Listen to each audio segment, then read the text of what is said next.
A momentous battle is fought between the two superpowers of the day. On one side is the Egyptian army commanded by the legendary Ramesses II. Confronting Ramesses is a force that instills fear in all its enemies, but in time will become only an obscure footnote in the pages of history. A civilization forgotten for 3,000 years, until stunning archaeological discoveries will mark its rebirth. But the greatest threat was from the south.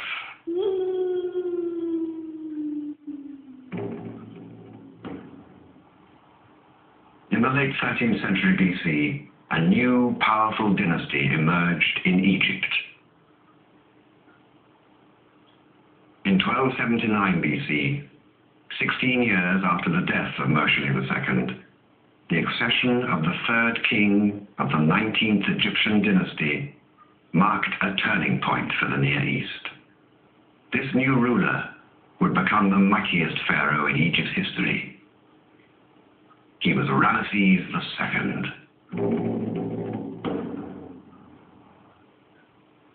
Ambitious and motivated, Ramesses was anxious to assert Egyptian power in Syria, the crossroads of the ancient world. Ramesses II is one of these characters that is very, very rich. First of all, he had this sense of history, and in a way he wanted to force himself upon history. And he also dreamt of measuring up to his great predecessors, such as Ramesses III, the Napoleon of ancient Egypt, or even his father, Seti I. He wanted to supersede them in his prowess, especially in the battlefield. By his fourth year on the throne, Ramesses has solidified his internal affairs and set his sights on Syria. In 1275 BC, he conducted a reconnaissance mission to his subject states and attacked Hittite territory.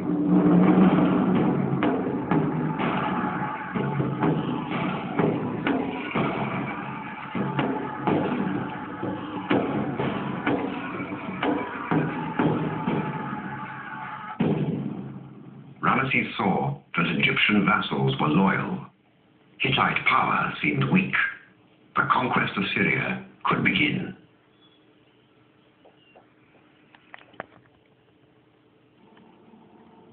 In 1274 BC, Kadesh was under Hittite rule, and Amurru was under Egyptian control. The loyalties of other states in Syria constantly fluctuated between the two sides. But Kadesh was the most strategic city in Syria, and it marked the border between the two powers. Whoever controlled it would control Syria. The fate of the Near East was to be decided on the plains of Kadesh. Armorers cast the weapons. Charioteers reinforced their vehicles. The infantry trained tirelessly. Both sides prepared for a momentous battle. The Hittites reinforced their standing army with troops from 18 vassal states. They amassed 37,000 infantry soldiers and 3,500 chariots. Ramesses formed an army of 4 divisions: the Ammon, the Ray, the Tar, and the Seth, each made up of 5,000 men. It was the greatest assembly of forces the world had ever seen. The Hittite forces left Anatolia and marched south to Syria, joining with their allies along the way. Hattusili was the commander of the Hittite infantry and the chariots of the north.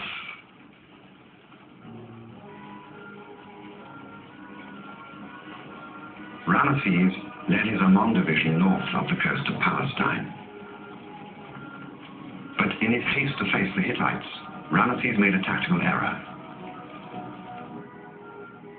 He increased the distance between him and the Tar and Seth divisions. In case of an attack, he could only rely on the Ray and his own Ammon division, just half his total force.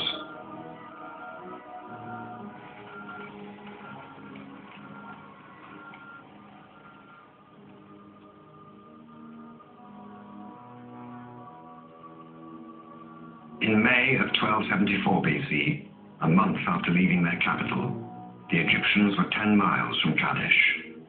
They were now in enemy territory. But the Hittites were nowhere to be seen. As Ramesses prepared to cross the Orontes River at Shaptuna, his forces captured 2 Bedouins. Under interrogation, they claimed that the Hittite army was located 100 miles further north at Aleppo, and that, intimidated by Ramesses, they were fleeing back to Hattusha. The Bedouins were lying. The overconfident Ramesses committed a second tactical error.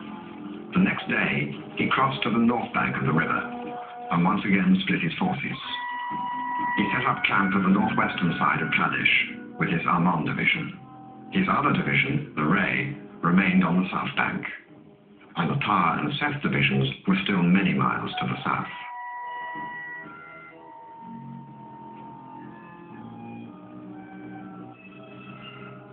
As Ramesses' royal pavilion was erected near Kadesh, his troops captured 2 Hittite spies. Under torture, the spies talked. Behold, the ruler of Hatti has already come, together with the many foreign lands that he brought as allies. See, they are poised, armed, and ready to fight behind old Kadesh. The Hittite army was actually south of the river and ready to attack the Ray division. Ramesses had been fooled.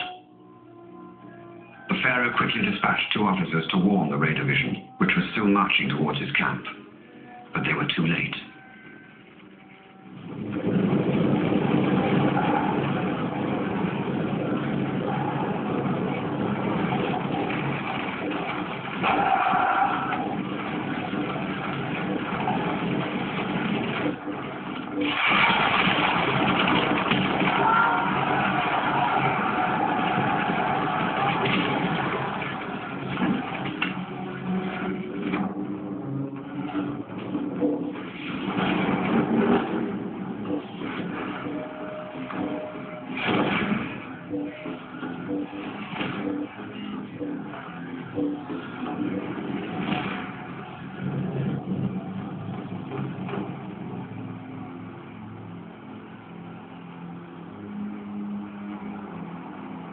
The Ray division quickly collapsed.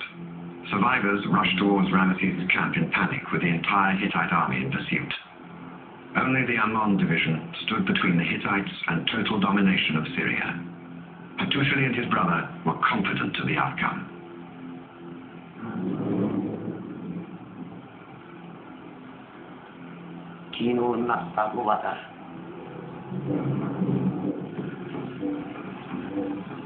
It seemed that only a miracle could save Ramesses.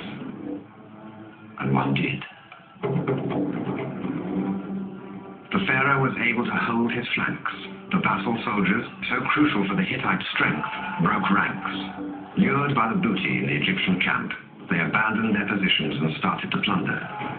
At the same time, Egyptian reinforcements arrived from Amuru and attacked the Hittites on their flank. With their forces in disarray, the Hittites missed the opportunity for a decisive victory.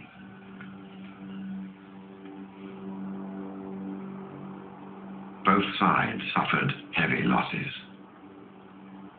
At the end of the day, I think there was a stalemate between the Egyptians and the Hittites. You see, the Hittites have lost most of their chariots, and the Egyptian infantry was in a bad shape. On the other hand, the Egyptians kept their chariots, and the Hittites had their infantry almost intact. So both kings shrewdly thought that this can go on, and there was not going to be a winner. Ramesses withdrew his forces to Egypt. With their chariots immobilized, Muwatalli and Hattusha could not pursue the pharaoh. Although the Hittites missed their chance for total victory, they had destroyed half of the Egyptian army at Kadesh. Shortly after, the Hittites recaptured Amuru and Abba, the site of modern Damascus, re-establishing Hittite rule